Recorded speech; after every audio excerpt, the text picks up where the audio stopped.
This week on Charger Bulletin News, meet the winners of the 2021-2022 USGA Elections, a celebration of Women's History Month, and a look at food trucks on campus. Coming up on Charger Bulletin News.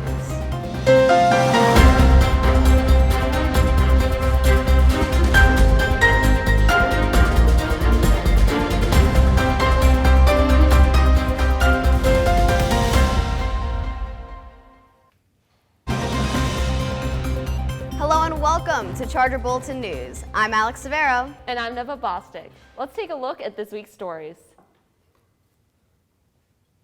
The annual USGA elections for President, Treasurer, and Senate for the 2021-2022 academic year are now completed. After weeks of campaigning, voting, and debating, the elected candidates are now preparing for their terms. Kaylee Feshler has more. The Undergraduate Student Government Association is an integral part of student life, academics, and advocacy here at the University of New Haven. Just last week, the next USGA President, Treasurer, and Senate were elected into their positions. Now, they begin preparing for their terms that will start on July 1st, 2021. Sophia Martinez, who ran for her second term as USGA President, successfully solidified her spot as the next president. With her experience from this past year from serving in the role, there is still so much for her to do. The last 3 years, I've seen what it truly takes to stand up for my peers, stand up for myself, and create opportunities to have the college experience that we all deserve and we've all been paying for, more importantly.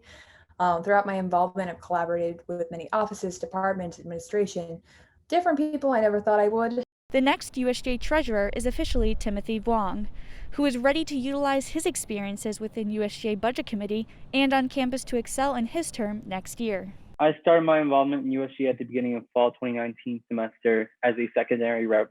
Shortly after the first two meetings, I was inspired and became the senator for Henry C. Lee, and I retained that position to date. As part of my responsibilities as a senator, I serve as a member on the Budget Committee, meaning I have participated in hearings for miscellaneous requests from RSOs and taken part in the yearly budget process. Along with Sophia and Tim, multiple USGA senators were elected into their roles for next year to represent their many populations.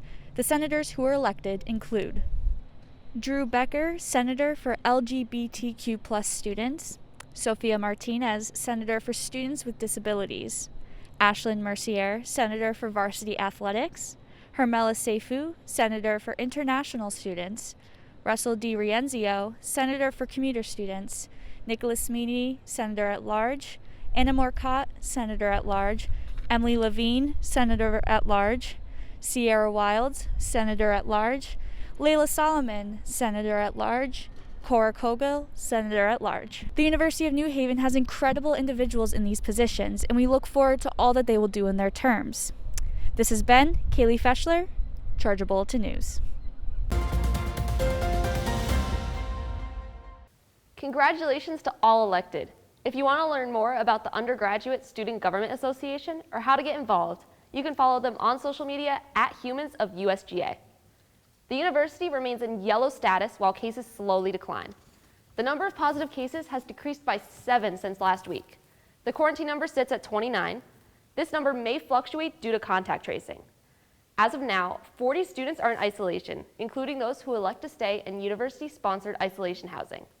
The COVID-19 task force reminds all students, faculty, and staff to wear a mask, wash hands often, and maintain social distancing while on campus. Since last semester, the amount of COVID testing on campus has increased. While some students are content, others have expressed some concerns. As COVID precautions increase here on campus, some students are apprehensive about the frequency of COVID testing. However, the Charger Bulletin News spoke with the COVID-19 task force to get to the bottom of some of these hesitancies. Both residential and commuter students must test weekly and have their proof of a negative result within 7 days, or else they will be restricted from campus. This requirement was made in direct advisement from the state health guidelines, and it is being done to detect spikes in cases proactively. We can have the ability to identify any potential cases that much sooner. And so I do think that weekly testing has really helped us in terms of identifying. Commuter students alternate between receiving Binax rapid testing and saliva PCR tests completed on the track of the Beckerman Recreation Center. Some disbelieve how reliable these rapid tests really are. Dr. McGee reassured students that in the increasing research being done on rapid tests nationwide has proven the accuracy is much higher than it was originally thought to be. Others worry that bringing testing into the rec center puts individuals using the facility at risk, but the testing is contactless. I think everyone has questions about it, but it is asymptomatic testing. It's part of the surveillance testing for the university. So obviously there's a little apprehension there at first from anyone, but we're glad to have it. Meanwhile, residential students go to the German Club for nasal PCR tests. This poses the question of, can serial PCR testing damage your sinuses? This concern seems to be invalid. There's no evidence to suggest that weekly testing it results in any kind of damage to your nasal passages. With the university transitioning into yellow alert status, students are urged to remain cautious as always and continue to be diligent in completing their weekly tests on time. Kelly Adkins, Charger Bulletin News. This past Monday was International Women's Day. The holiday was created to commemorate the many achievements made by women. It also focuses on the women's rights movement and the push for issues that are still prevalent today. To celebrate, and the Pre-Law Society and Scope hosted a discussion to commemorate famous and underappreciated women in history. The event included a presentation on different women in history and an open discussion on women empowerment. In the month of March, many residence halls are hosting events to celebrate Women's History Month. On Thursday, Bethel Hall residents can participate in a game of Kahoot about women in leadership. Sheffield Hall residents can join in Women's History Jeopardy and learn about impactful African American women. Celentano Hall will be hosting numerous activities throughout the month centered around women's history. And on March 30th, Forest Hills residents can test their knowledge on women's history and win a free gift card. Check out Charger Connection for more information on these events. It's time for entertainment. Emily is here with the latest news in pop culture. Thanks, Alex. Former British royals Prince Harry and Meghan Markle sat down with legendary talk show host Oprah Winfrey for an exclusive interview. Markle revealed that a member of the royal family was concerned over the skin tone of her unborn child. The couple also detailed their experience with dealing with unflattering stories published by various British tabloids since their relationship first began. Queen Elizabeth II released a statement on Tuesday saying the whole family is saddened to learn the full extent of how challenging the last few years have been for Harry and Meghan. The issues raised, particularly that of race, are concerning. While some recollections may vary, they are taken very seriously and will be addressed by the family privately. Harry, Meghan, and Archie will always be loved family members. As of March 5th, New York City movie theaters have reopened at 25% capacity. Officials at a press briefing held by New York Governor Andrew Cuomo said that while patrons are not expected to present proof of a negative COVID-19 test upon purchasing a ticket, they will be required to wear a mask in the theater and abide by enforced social distancing rules. This past weekend, the animated feature-length film Raya and the Last Dragon released in theaters and on Disney's streaming service platform, Disney+. The film grossed only $8.5 million in the U.S. compared to last weekend's release of Warner Brothers feature Tom and Jerry, which debuted with $14.1 million at the domestic box office. And last Friday, the season finale of Marvel Studios' miniseries WandaVision left fans wondering about the future of the Marvel Cinematic Universe. WandaVision is the first of many productions that are set to be released within the MCU's Phase 4 of content distribution. WandaVision directly ties in with upcoming films Spider-Man No Way Home and Doctor Strange Into the Multiverse of Madness, the latter being her next appearance. The plot of the next Doctor Strange movie is still unknown. Until more information is available, fans should get prepared for the upcoming release of The Falcon and the Winter Soldier. The first episode will premiere on March 19th and be available to stream exclusively on Disney+. That's all for entertainment. Back to you, Alex and Neva. The Dean of Students, Ophelia Rowe Allen, invites all undergraduate and graduate students to apply for the Student Conduct Board. The board, consisting of students, faculty, and staff, is responsible for hearing cases of alleged violations of UNH's Student Code of Conduct. Their job is to review a case, determine whether or not a violation has occurred, and decide on any possible sanctions. As a member, you will promote community, civic responsibility, and student governance. This is a volunteer, unpaid position. The Student Conduct Board application can be found on Charger Connection. Applications are due by 5 p.m. on Wednesday, March 24th. Now let's check in on Joe with sports. What's new for our athletes this week? Thanks, Neva. Wednesday afternoon, the athletic department released the new fan policy for the spring season. The department announced that members of the community, which includes students and faculty, will be able to attend games. Fans will have to present their co-verified badges upon entrance and must remain socially distant and wear their masks. This is a huge step, as it was thought fans would not be able to attend games this spring. For those that cannot attend in person, the games will be live streamed on the Charger News Network, which can be found on the athletics website. With that being said, Saturday's opening day for the softball team, starting at 12 against Stonehill, and their lacrosse team will be playing against American International College at 1. Go out and support all the ladies. That's all for sports this week. Back to you, Alex and Neva. David is back with his weekly esports update. Let's take a look.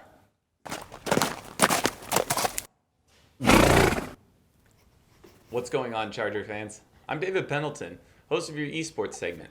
This week we're going to be featuring a couple of new games. We're going to be featuring Overwatch, Valorant, League of Legends, and then we're going to see a return clip from Call of Duty. Hope you guys enjoy the highlights. Starting off our series of highlights, we bring in Matthew Megalodon Fatigue with back-to-back squad wipes of St. Mary's University. The first clip shown is a full frontal barrage from Farah, as Matt's aerial assault is too much for the other school to handle. He continues this path of destruction on the very next map with a 200 IQ flank, bailing his team out of a bad situation and leading to a decimating blow to St. Mary's. Awesome job, Matt. High ground, head scan. Ash. No. As if that onslaught wasn't enough, we have our Call of Duty team's formidable rifler, Bore BPR Petrov Rims with a spree of eliminations versus Akron University, propelling the COD team to a 250-90 victory. Excellent work, Bore. Go. Turning on Sag here. New to the segment, this episode is our League of Legends team featuring John Smith, Colin Sutenreich, and Owen Ohani Bailey as they work harmoniously together to eliminate the opposing 5 members of the other team in a matter of seconds and taking home the Riot Clash tournament victory for UNH. Incredible job, guys. This last segment of our week goes out to Valorant's captain, Tommy Jordan as he has an impactful 5-man elimination for the ace against SLC University, putting his team up 4-0 after this round and leading them to victory. Great job, Tommy. All right, guys.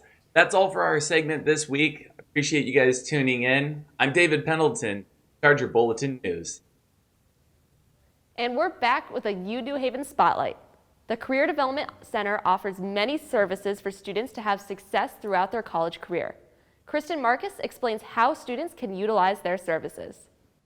The university has a plethora of resources available for their students, one of which that helps with resume writing, conducting mock interviews, and finding internships. The Career Development Center offers many resources to every single student on campus. We usually cover career-related topics, and these topics include resume and cover letter review, so we can help you put together your resume and cover letter and review it as well, either for class or for applying for a position. We help students with their job and internship searching. So with that, we show them some strategies on where to search for jobs or internships, and also how to contact employers, and also about the job offer when you get to that point. First, when you log into My Charger, you want to go to Student Resources on the left-hand side, then click Career Development Center, and then our page pops up. So the first thing you're going to see is the request an appointment link. So this is where you can request an appointment for any of the services that I mentioned before. You can also find all of our Zoom links for all of our workshops. So the dates are there along with the times, and then also the topics that we cover. So for the Career Development Center, there's a few ways to contact us. You can call our phone number, which is 203-479-4858, or you can reach us through email, which is careerdevelopmentcenter@newhaven.edu. Their overall goal is to connect students with resources and services that are needed to map out the career one envisions. For Charger Bulletin News, I'm Kristen Marcus. And speaking of careers, the Career Development Center is hosting events geared towards job searching, professionalism, and more. On Thursday, make your job internship search more strategic by attending a workshop via Zoom. On Monday, learn about workplace etiquette and professionalism in the workforce. And on Tuesday, polish your resume with our peer career advisors and graduate assistants. Each workshop is approved for PEP credit, Fire Science credit, and CJ Internship Track 2 credit. There are only some of the events you can attend from our Career Center. Check out Charger Connection to find out more workshops focused on your future. Campus life has gone through many changes to keep university students safe. One specific area is the dining hall. Tyler Garnett has more on how the university has been able to add new options for students to get food. The COVID-19 pandemic has caused many public places to put in changes based on protocols. The same goes for the University of New Haven. Based on all the protocols going on in the dining hall, they had a great idea this year of putting in food trucks on campus. The food trucks were first introduced to the campus last semester. Each week there's a schedule sent out to the students showing which food trucks will be on campus on that specific day. Between the 10 or so different food trucks that circulate to campus each week, there are usually 1 to 2 different food trucks who come from 11 to 2:30 for lunch, and then another food truck for dinner from 4 to 8. Some of these food trucks include Spudge Your Way, La Mesa, Ted Steam Cheeseburgers, The Chef Truck, and so many more. There are plenty of different types of foods from each different truck so that every student should be able to find something that they will enjoy to eat. They are located right outside the German Club, and a lot of the students enjoy what the food trucks have done for the campus community. I think it's helped a lot with COVID and the spacing in the dining halls, and it's definitely brought in a positive atmosphere when times are getting tough and that schooling is becoming a lot, and it's definitely a good alternative for people to hang out and see each other when they can sometimes. Besides the students, the truck drivers have also benefited from being able to sell their food on campus. Each of the food trucks are individually owned and run. Between the pandemic affecting the food trucks business and the winter being a tough season for customers to order food from the food trucks, being able to sell to students has also benefited their business, according to Spudge Your Way owner Jared Cohen. I think it's been a benefit for the students as well as for the food trucks because winter time is normally the toughest time of the year for us to, accumulate profitable business, and being on the campus has definitely helped. We don't know when the COVID-19 pandemic will end, but one thing I know for sure is that these food trucks are a hit and should be here for years to come. That's all from me. I'm Tyler Garnett, Charger Bulletin News. Well, that's all the time we have for this week. You can check out the latest edition of the Charger Bulletin newspaper on chargerbulletin.com. Stay up to date by following us on social media at Charger Bulletin. Thanks for tuning in. I'm Alex Severo. And I'm Neva Bostic. We'll see you next time on Charger Bulletin News.